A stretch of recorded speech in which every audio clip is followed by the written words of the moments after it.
reached out to office centers and asked if anyone would be interested in learning about adapting. I think adapting has been the theme for 2020. It has been in our face in ways that we would never had expected. And to be honest, I'm okay with that in the constructs of pushing and moving and evolving us to our next levels to be our best selves. So what I get the opportunity to do really simply is I support and cheerlead people to be their best selves and to live their best life. That's really it. It's how people live in their purpose is how we do what we are supposed to do. And that's what my mission is.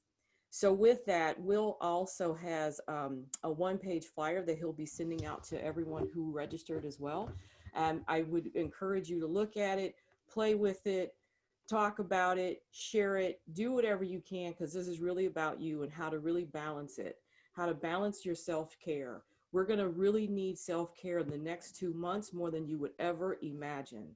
So what my goal was to create this. I actually created it during the summer when I was working with folks that were specifically in business in the event space, which has been very challenging in how they adapt and how they change and how they pivot. And one thing that we kept noticing was missing was this self-care. So with that said, I'm going to go ahead and fire up to share with you this PowerPoint and additional information. Over this past summer, I have literally changed how I look at life, literally, to be honest, since late May.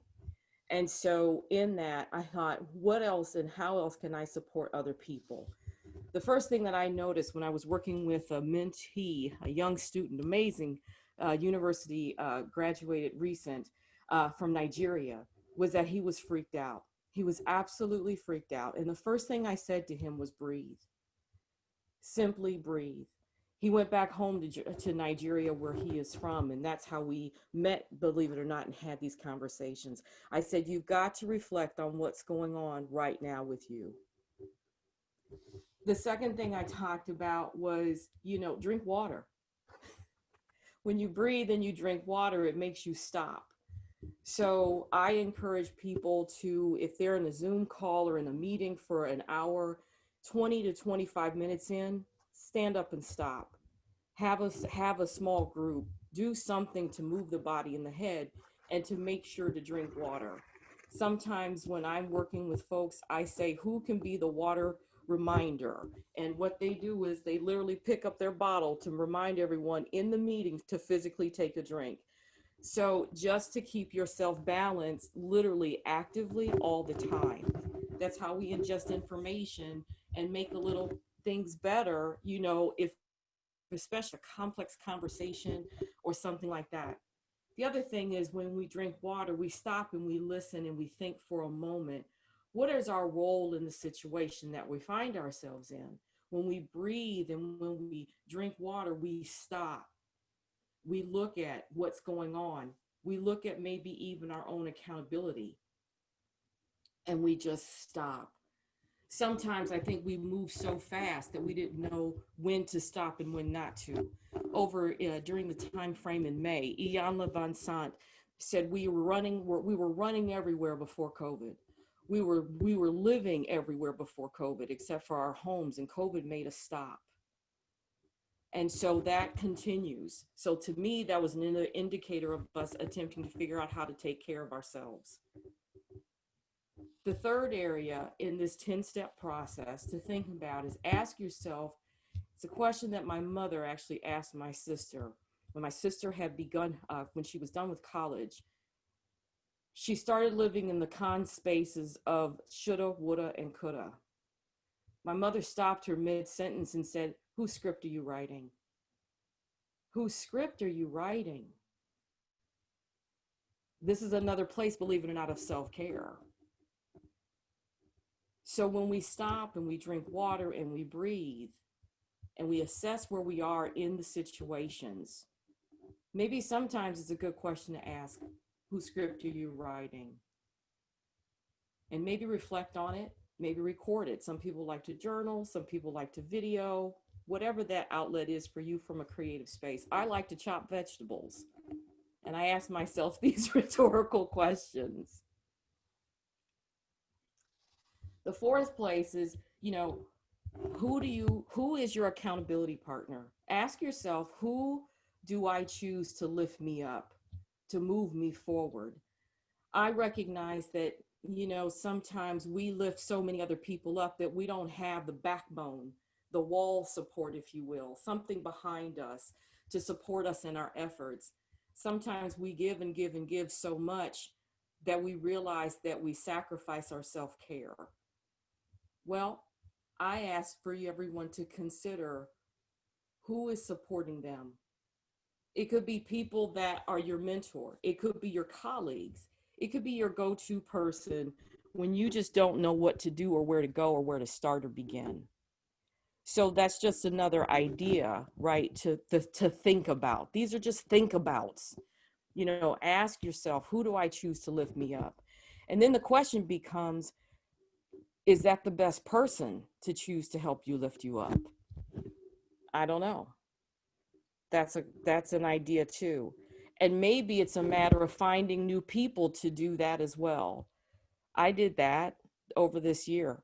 I have found brand new people from all around the world, from the Philippines to Australia to Los Angeles to San Francisco. I'm finding people all around this globe who are helping support me, lift me up, to help fulfill that life's purpose. At this point, does anyone have any questions? Okay, I'll keep going. So the questions that you ask people when you ask for an accountability partner is, what are those strengths or those talents that are helping you? What do you do so naturally that it's like moving in water? And how can you maybe take a look at those when you're taking that breath or you're taking that drink of water, when you find yourself in those complex questions of space and you have no idea, especially when you're in conflict? And have we stepped into other people's shoes to figure out what's really going on with them when we're stuck in conflict? It's something to consider. A few weeks back, I was asked, well, Carole, what exactly is your definition of adapting? And I said, that's a great question. I have an idea. So for me, what we have written here is exactly what it is. Adapting is truly a way of living. It's a clear, conscious choice to shift in the ways of how we think. And it moves us into action when we take that first step. For me, at least, when we adapt, we realize that the current approach is truly no longer viable. I think that's the one thing that COVID has taught us. And if change is the only constant in life, then adapting, for me at least, is at its foundation. Thus, a new seed is planted, nurtured, and it grows. So for me, at least, when that first step occurs, we gain confidence. We choose to commit to the transition through, and then we support its transformation. And hence a new door opens, offering a new way, a new pathway, and a new language. I guess I assert that's definitely what happened this year. There's some college professors who never wanted to go online, and guess what?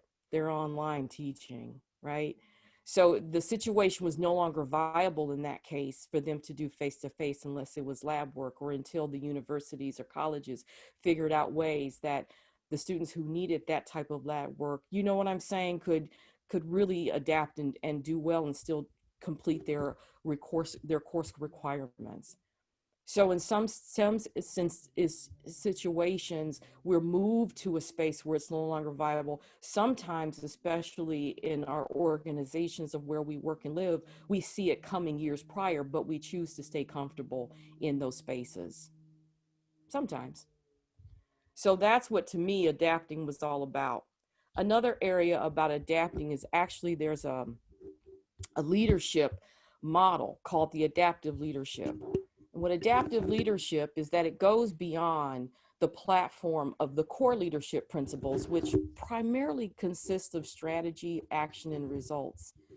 It's really about leaders who invest in time, during a disruption, and they create ways of outcomes to balance it. And so adapting is really is a customer centric or a follower centric space. So I wanted to bring in my definition, my perception of adapting, as well as that adaptive leadership model idea, as ways of how we can look at adapting from a very different perspective. So that's what this adaptive leadership is. It's very follower centric. It really plays and allows leaders to look at change and be vulnerable with humility and a very unique focus. And I had the opportunity to really start understanding leadership because I picked up my master's degree in the study of leadership from Augsburg University in Minneapolis. And so there's 23 different leadership styles. However, I've noticed that adaptive leadership has been called upon in the past few years in a way that hadn't before. We've all been adapting.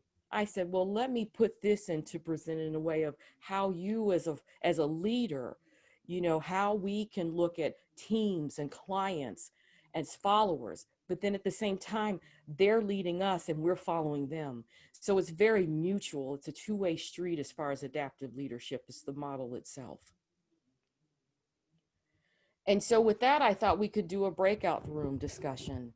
And I ask for you to look at these 4 questions. If you want to take a snapshot of it, you certainly can. It's a way to introduce yourself, and it's a little bit of networking as well. And so hearing these 2 different variations of adapting, you know, what resonates with you? What embraces with you? You know, what is uncomfortable about adapting for you? And what are you thinking differently about today, this morning? And because of the fact that this is a way for us to get to know each other and say hello and greetings and salutations and learn about each other, I think 2 great questions is to ask each other, what do you need right now? And how can those people in that small group help you? So if everyone's taken a snapshot of these pictures or written them down or have an idea, Will's going to go ahead and put us into breakout rooms of whatever number makes the most sense. And we'll do this for about, let's say, 10 minutes? And just have a real simple conversation about adapting. Wants to share what they got out of that grouping and conversation, you're more than welcome. You can just open up your mic and just chat a bit and just give us a little summary. What did you learn? Well, I'll jump in. I think, you know, and I've learned this numerous times throughout the last 8 months, I don't even know, but we all have a more common threads than not. Yes. Agreed. Mm-hmm. Most definitely. And I think that's so, it's that base. It's us getting back to being human. And I like the fact that we had said this kind of leveled our playing field, because we didn't care if we were in business for, you know, a day or 100 years. Nobody had gone through this, where a lot of times if you go through business, you know, lumps and challenges and bumps, we have other people who we can ask, how did you deal with this? And how did you deal with this? And then a lot of people were looking even to us to say, what are we going to do? And how are we going to do it? And none of us had any idea how to do it. So this was really a time when we needed to do a lot of figuring out. And I was telling some of the people in our session, for those of you who are on my team, about how our lines of communication have been open so much better. We have a daily call. I think it's made us more connected than we've ever been in 39 years of business. The fact that we speak to each other daily, I know more about your lives than I did before. You know more about mine. Like, and Amy said, we come into you've been in my home many times while we've been Zooming. So it's a whole different relationship that we're creating, even with the new members who are coming in, but with people that you've worked with for years, who, you know, have really seen you say, you know, you look to a leader for, what are we going to do? And I've been really honest with my team and transparent and say, you know what, I don't know. We're going to have to try some things and figure it out. And what we're doing today, we may not do tomorrow. And we may try something else again next week. So we're all kind of balanced. We're like living our lives, you know, high up in the tree, but way out on the short branches. So at the same time. And it's all at the same time. Right. and it's all perfect and it's imperfect, and it's fabulous because it's really pushing. And I know people go, Carole, you've got to be joking. Believe it or not, with everything that has happened, with I call everything that has transpired since COVID have been all the symptoms of COVID. It's been all the symptoms, it's been all of the evidence, right, of what COVID really means. For me, COVID literally made us stop.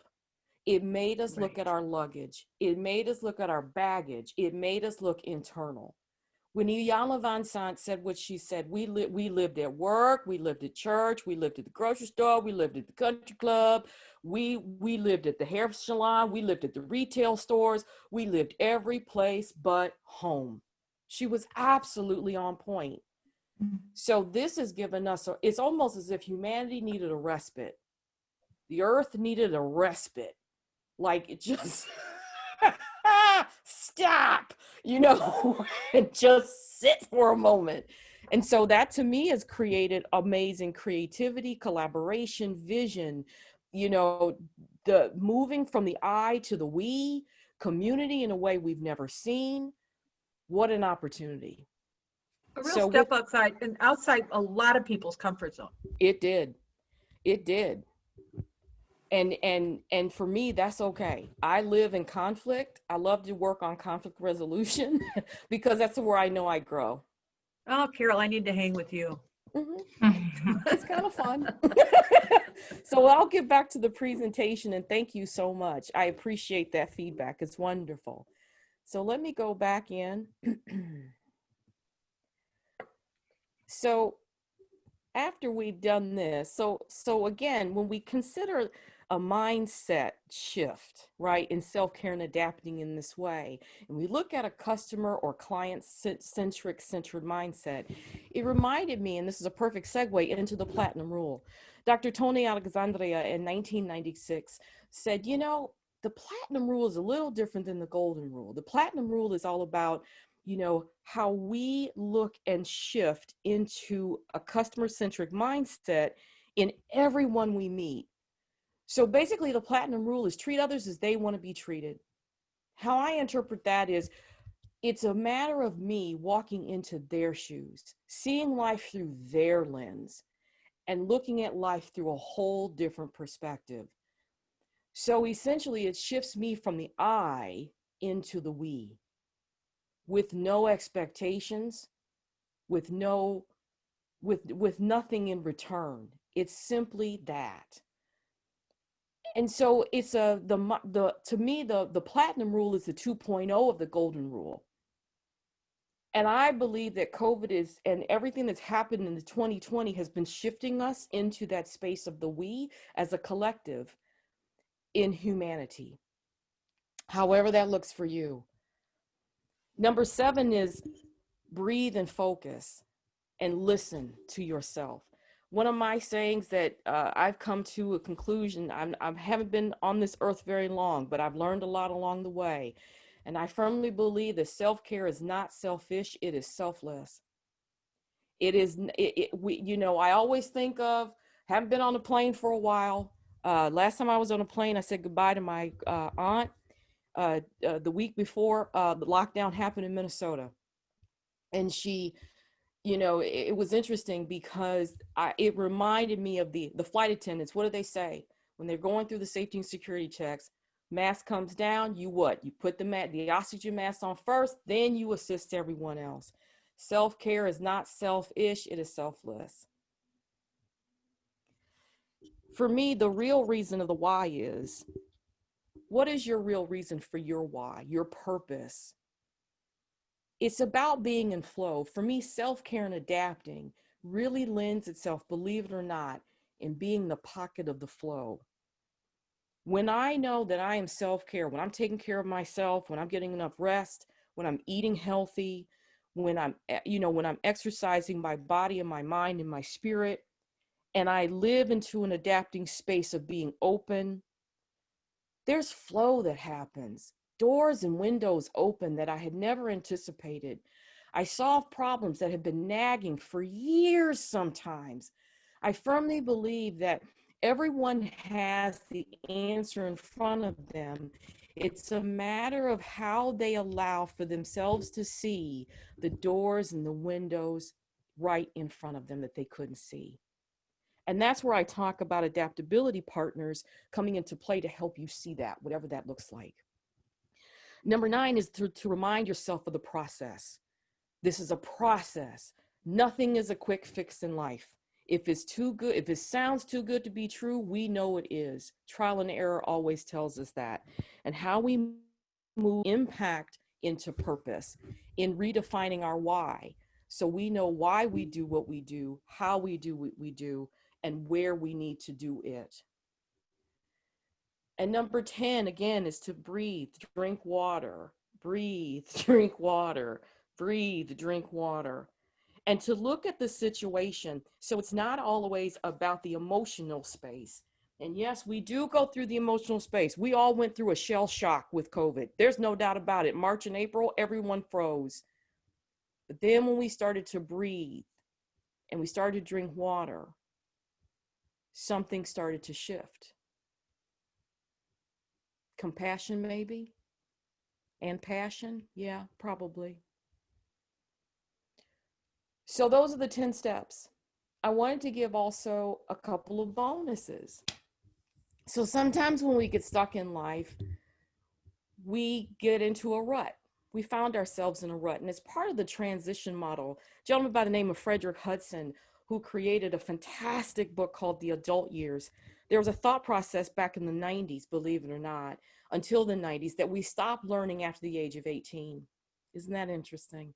Well, there were a group of people who said, you know what, that's not necessarily true. So if it was after our formal years of learning. And so he created this really cool model called it's a transition in life and moving from transitions in the various chapters of your life. Frederick Hudson. One day, my sister was driving me crazy, I'm not going to lie, in a wonderful, loving way. And so she would call and complain and claim and whine and whine. And I stopped her. And I said, Courtney, what are you going to do about it? It's great to whine, but what are you going to do about it? So we created the Whine 1-1. It's a wonderful play as opposed to 911, how you shift from being a rut into action. And it was part of, believe it or not, my work with learning and understanding Frederick Hudson's model. So it's a 15-minute call creation. You literally create a 15-minute call where you agree what the rules are to being accountable in that with an accountability partner. For me, my accountability partner happens to be my sister. And so I reach out and we actually create a formal conversation. Even if it's 15 minutes later, we actually say, do you have time to talk for 15 minutes? I need to work something out in my head. And then what we do is that the accountability partner says, yes, I can give you 15 minutes. So the person who needs to, they whine, they just dump, and they just complain, and they shout, and they scream, and they do whatever they need to do. And sometimes we go into our whiniest voice you would ever want to hear. It's fabulous drama. But what that does is that it allows us to get the emotion out of the way and to say it and to state it. Then what we do is that I stop my sister after 5 minutes. What actions do you need to take to make the shift? I stop her midstream. And then she sits and looks at me. Okay, we're not looking at each other, but you know what I mean. And so she says, Then I ask, what actions are you going to commit to shift with your person? And she actually writes down what action she's going to take to move it from a rut of I can't, shoulda, woulda, coulda, this doesn't, no more, all of that negative into, well, what are you going to do about it? Or do you admit there's nothing you can do about it? And sometimes I just needed to get it out. Perfect. You've moved from the rut into an action because you stated the what so. And then that's it. You spend 5 minutes. So you create it, you whine, then you state it. And then we actually create win check-ins every so often. Did you fulfill the action? Did you complete it? And if you didn't, why? And if you do, what now? Go ahead, Lori.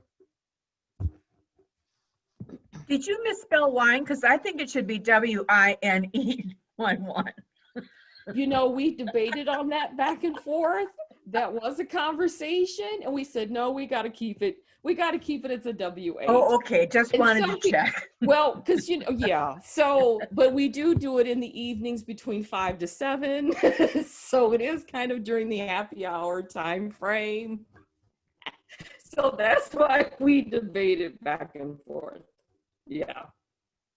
So this is you know, I thought to share this process because it is so unique in its own way. Yeah. So that's what I had for you all today. I wanted to share with you like where I hang out and where I play.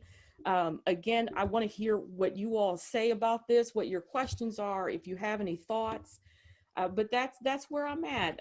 You can catch me on my podcast, Radiance Real Talk. I'm literally everywhere out there. My website is radianceresources.org.